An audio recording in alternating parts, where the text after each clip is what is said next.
Waimea's landscape is very storied from the time of Liloa down to Kamehameha.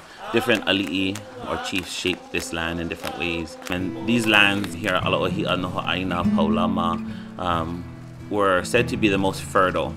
We received our lands from our dad in 1990.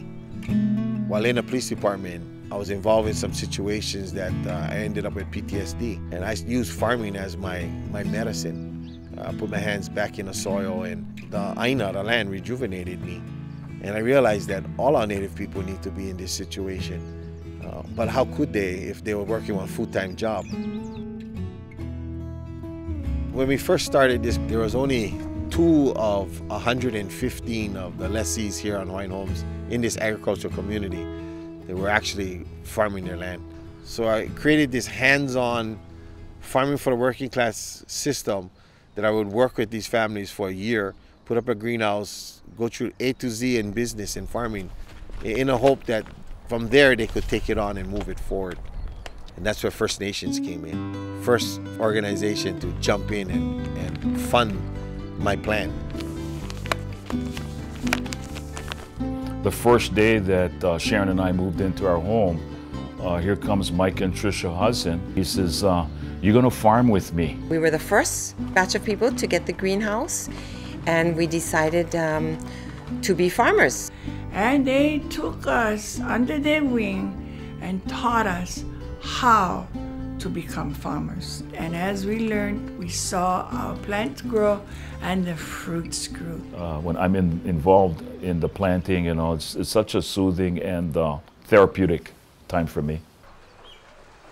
This now is my income for my family, and also to help my grandchildren learn about planting and eating healthy and eating organic and eating fresh.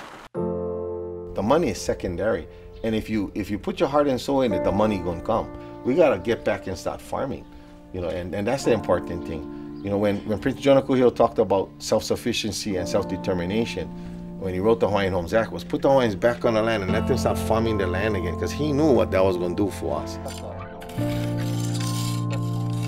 Most farmers spend about 70% of the time just weeding and then moving water lines. So the system we created with the watering system, the ground cover, keeping the moisture, we've decreased the labor between 80 to 90% of the farm labor is decreased in one greenhouse. Our drip irrigation, we use per acre, we use only about 20% of the water consumption of the typical outside farming. So I did everything possible to decrease the labor, designing one system that if you still was working, you could farm.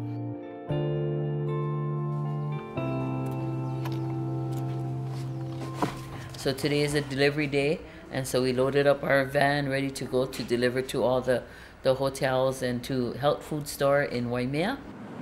Started out, I was just delivering to Hilo's, going to school at the university. And then Dad wanted to expand, so we got a lot bigger and we needed a lot more help. So I came home to be on the farm. They home with us, they work the fields with us, you know. That's the kind of environment that can create one positive environment for the future generations. Okay, thank you. Today we have 27 of our 115 agricultural lots in production. And with the 17 coming on board, we'll get from somewhere in the area of 2% to nearly 40%, if not over 40% of our lessees in a matter of 3 years. We push forward every day in developing our community to become sustainable and holistic again in every aspect. And we're not doing this to get any type of notoriety. We're doing this for the health and wellness of our people, increase the longevity of our life, make a place for our kids that want to stay home and want to work, create a place to be proud of and to sustain yourself and bring back our culture and bring back our language and bring back that way of life of our Native people.